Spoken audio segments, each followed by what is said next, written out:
the joys we knew, that yearning, returning to hold you in my arms. Won't go, love, I know, love, without you night has lost its charms when day is done and grass is wet with twilight's dew. My lonely heart is sinking with a song, although I miss your tender kiss the whole day through. I miss you most of all when day is done.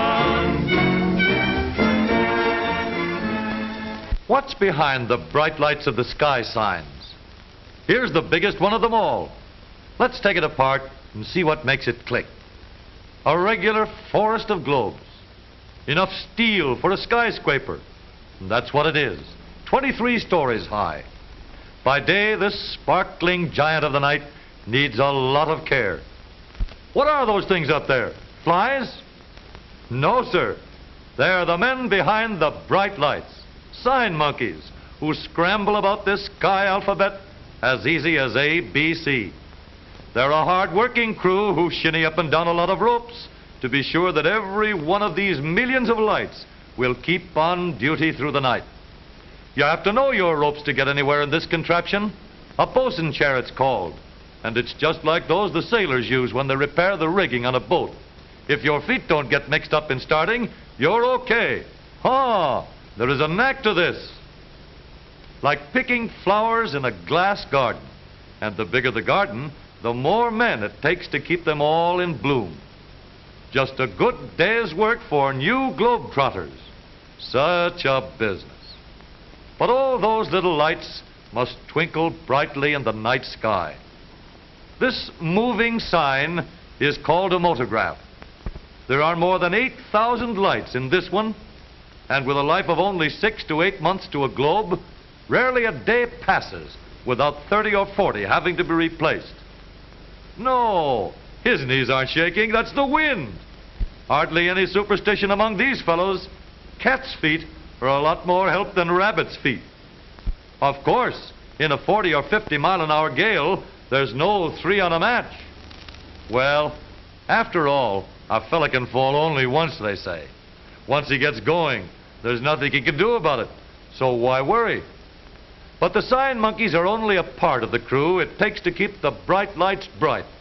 An electrical engineer is always on the job, and what a break they give him. He rates an elevator. Going up? Call your floor. 15th, please, electrical goods and glassware.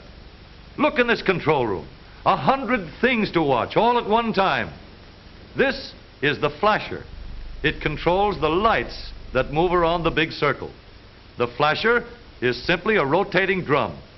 On the face of this drum are what are known as contact plates. Metal strips or brushes along the side are lined up opposite the contacts on the drum. Each contact and its brush controls a group of lights on the sign. Naturally, the more contacts and brushes there are, turning groups of lights on and off, the more combinations we'll have. The flasher control has 305 separate contacts, the largest one in the world. Here is the machine that controls the clock hands, and it has kept the clock in perfect time for over a year without a slip. This is the control for the moving motograph. You want to know how it works? Well, every light bulb connects by a wire to a small contact point or brush. The tip of the brush presses against a copper plate, and the return wire carries electricity through the plate, brush, and wire to light the lamp. A strip of paper inserted between the copper plate and the brush stops the flow of electricity, and the lights go out. But wherever a hole in the paper lets the brush touch the copper plate, electricity flows through again and lights the bulb.